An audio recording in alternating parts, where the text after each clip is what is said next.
بسم الله الرحمن الرحيم مثل الذين ينفقون أموالهم في سبيل الله كمثل حبة أنبتت 7 سنابل في كل سنبلة 100 حبة والله يضاعف لمن يشاء والله واسع عليم.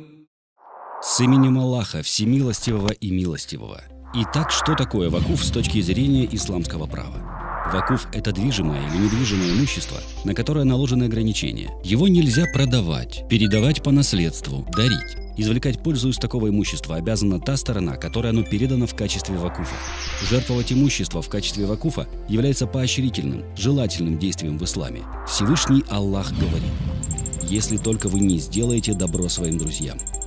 А пророк, да благословит его Аллах и приветствует, сказал: «Если человек умер, то все его деяния прекращаются, кроме 3: действующие милостыни или знаний, из которых извлекают пользу, или праведного ребенка, который молится за него».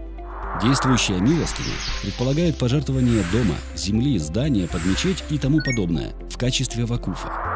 Существенное условие, которое необходимо соблюсти для того, чтобы передача имущества в качестве вакуфа была действительной, выглядит следующим образом. Благотворитель, отдающий имущество под вакуф, то есть учредитель вакуфа, должен иметь право жертвовать имущество, то есть быть взрослым, здравомыслящим и владеть данным имуществом. Сторона, принимающая имущество под вакуф, если она обозначена в точности, должна относиться к тем, кто вправе владеть имуществом. Если же сторона в точности не обозначена, то обязательным условием является то, чтобы имущество было передано той стороне, посредством которой можно совершать угодные Аллаху поступки. Недопустимо отдавать имущество в качестве вакуфа тем заведениям, которые занимаются запретной с точки зрения ислама деятельностью. Факт передачи имущества под вакуф должен быть зафиксирован устно или письменно ясной, очевидной формулировкой, например, «отдаю в качестве вакуфа» или «отчуждаю тому-то» или «жертвую». Имущество, отданное в качестве вакуфа, должно сохраняться после распределения прибыли, дохода или урожая, то есть это может быть дом, земля и прочее.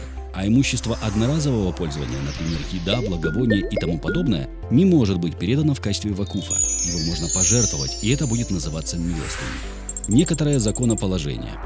Обязательно выполнение условий и требований к состоянию, к срокам, которые устанавливаются при учреждении вакуфа.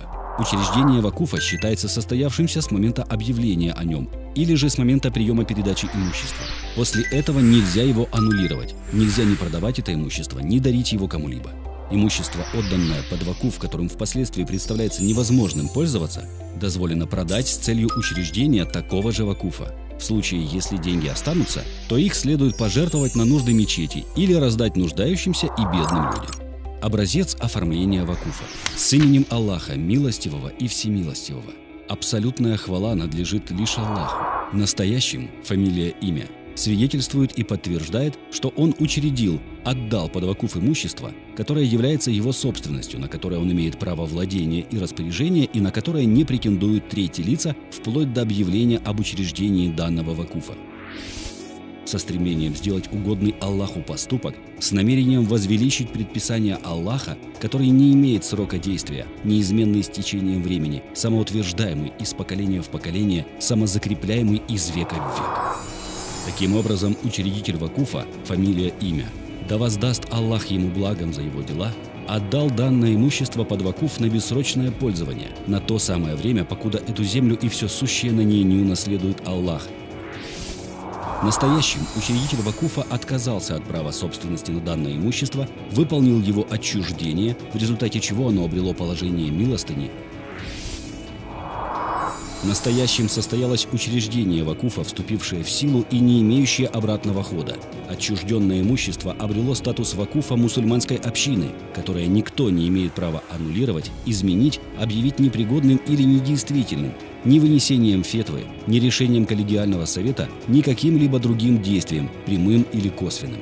Всякий, кто будет посягать или пытаться погубить данный вакуф, окажется одним из тех, против кого призвали помощь и поддержку Аллаха.